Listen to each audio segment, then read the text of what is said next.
On a quiet street in Henderson, a bright red for sale sign leans slightly under the desert sun. The house behind it looks ordinary, 2 stories, beige stucco, a small patch of grass turning brown in the August heat. But for Jake, a blackjack dealer at one of the strip's largest casinos, this sign is more than just a piece of wood in the yard.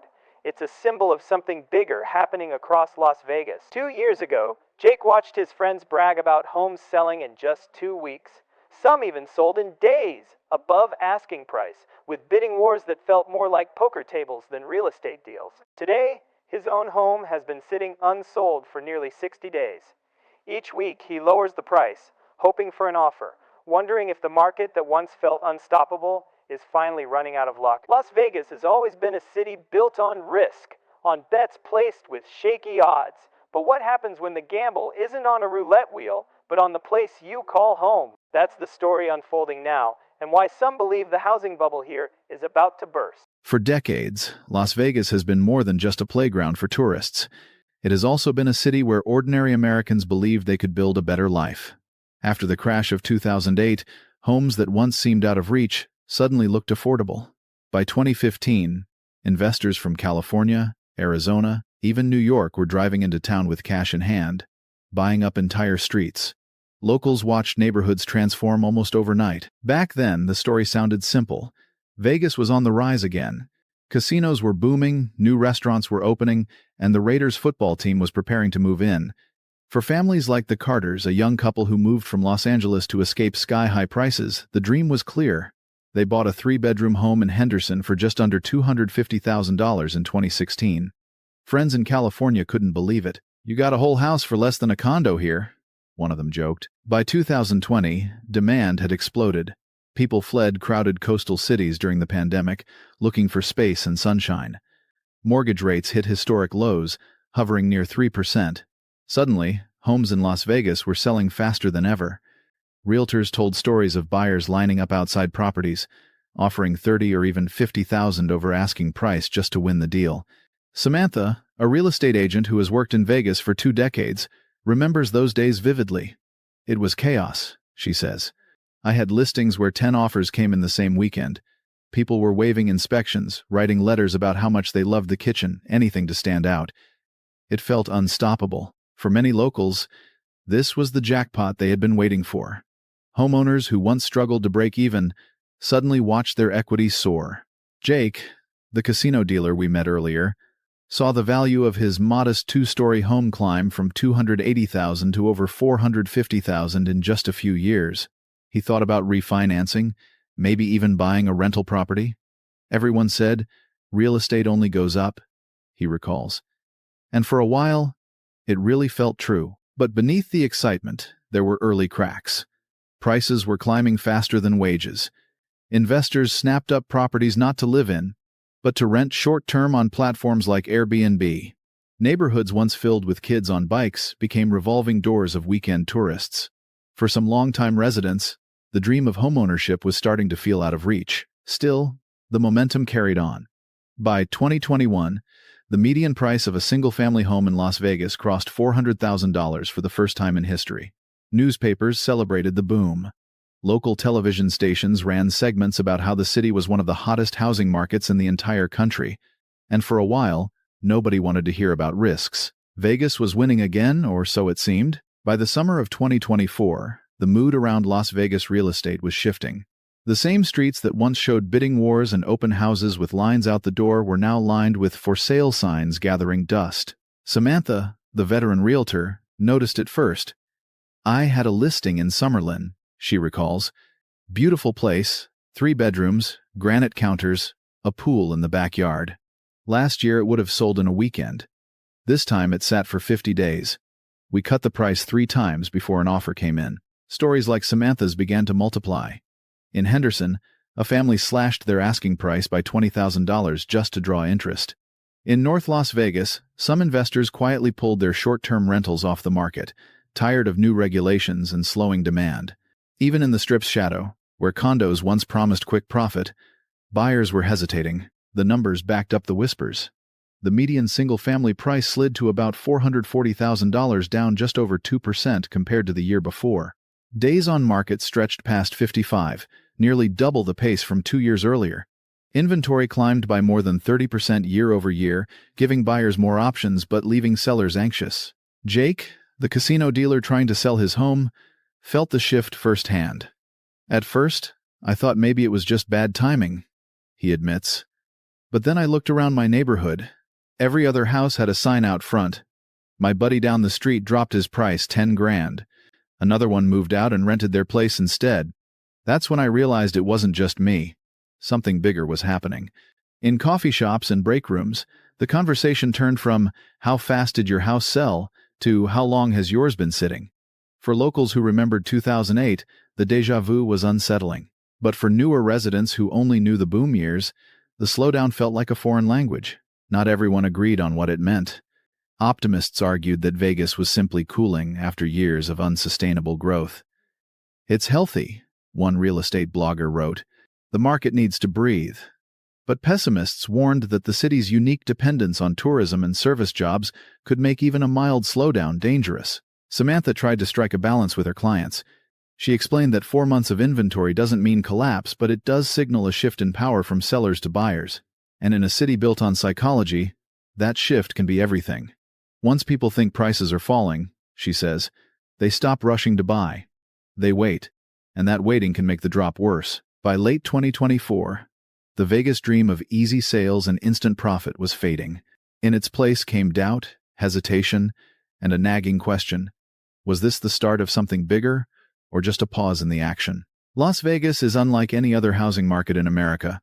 While cities like Denver or Dallas grow on the strength of tech jobs or corporate relocations, Vegas runs on visitors. Tourism is its lifeblood. When planes land full and casinos buzz with gamblers, the city thrives. But when visitor numbers fall, the ripple effects reach all the way to the housing market. Maria, a 31-year-old cocktail server on the Strip, knows this better than anyone. On a busy night 2 years ago, she could walk home with $400 in tips. Today, she is lucky to make half of that. "You see it in the crowd," she explains. "Fewer bachelor parties, fewer high rollers. People are cutting back, and when I bring home less money, I can't save for a house or even keep up with rent the way I used to." The numbers confirm Maria's experience. In June, Las Vegas welcomed just over 3.0 million visitors, down more than 11% compared to the year before. Hotels cut room rates to attract guests, but even lower prices couldn't hide the slowdown. Average daily room revenue slipped. Casino floors felt quieter. And while tourists spent less, local workers like Maria absorbed the hit. That hit quickly showed up in real estate. Fewer tourists meant lower income for thousands of dealers, waiters, performers, and hotel staff. For many, mortgage applications that once looked promising suddenly stalled. Lenders tightened standards, nervous about lending to workers in a city so closely tied to the ups and downs of tourism. Derek, a 41-year-old Vegas native, has seen this cycle before. "My dad worked in a casino back in 2008, he recalls. When the recession hit and people stopped coming, hours were cut, jobs were lost, and suddenly folks couldn't make their payments. Houses on our block went into foreclosure, one after another. It started with 1 or 2 signs, and then the whole street changed. Today, Derek sees hints of the same pattern. He points to the rising unemployment rate around 6% this summer. It may not sound catastrophic, but in a city where so many families live paycheck to paycheck, even a small increase can be dangerous.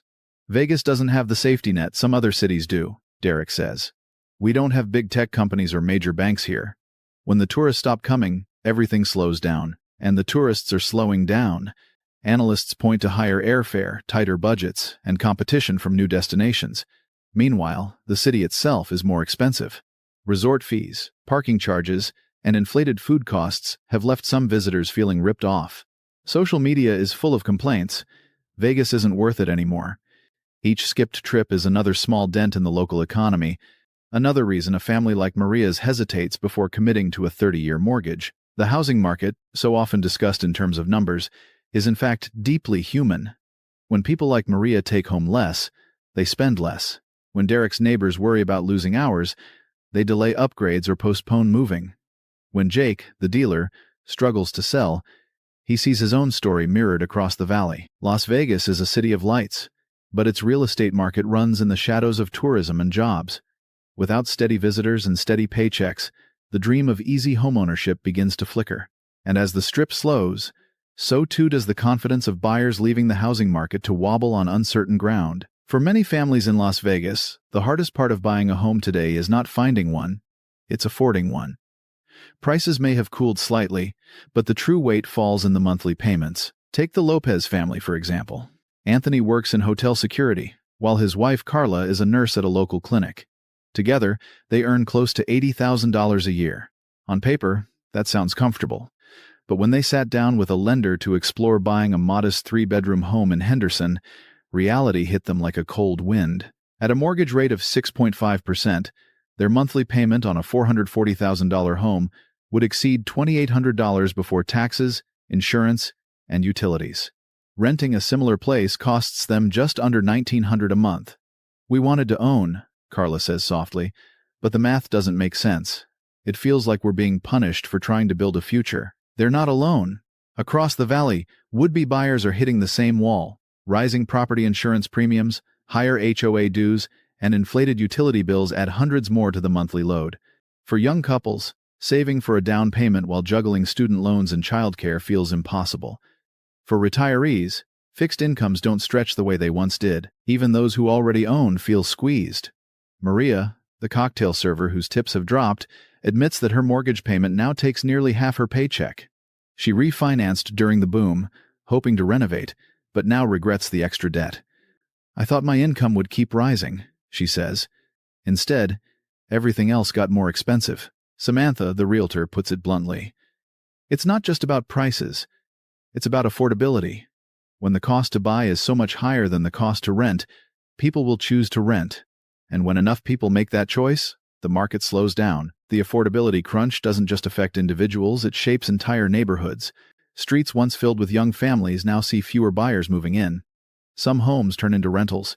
Others sit vacant longer, waiting for offers that never come. The dream of ownership, once a cornerstone of Las Vegas optimism, starts to feel out of reach. Economists call it the affordability wall. Locals call it frustration. And as more families like the Lopez's pull back, demand shrinks, leaving sellers in limbo. For Jake, still waiting to sell his home, the shift is personal. "When I bought, everyone said it was the best investment. Now I wonder if I'll even break even," he admits. Each week without an offer reminds him that the affordability wall doesn't just block buyers, it traps sellers too. In Las Vegas, the house doesn't always win. Sometimes, the odds turn against the very people who bet everything on a place to live. When the market was hot, Las Vegas looked like paradise for investors. Short-term rentals were booming, and thousands of out-of-town buyers rushed in with one goal: turn homes into money machines. One of them was Brian, a 38-year-old from California. In 2021, he bought a 3-bedroom in Spring Valley. The plan was simple: listed on Airbnb, charge $300 a night on weekends, and watch the cash flow. For a while, it worked.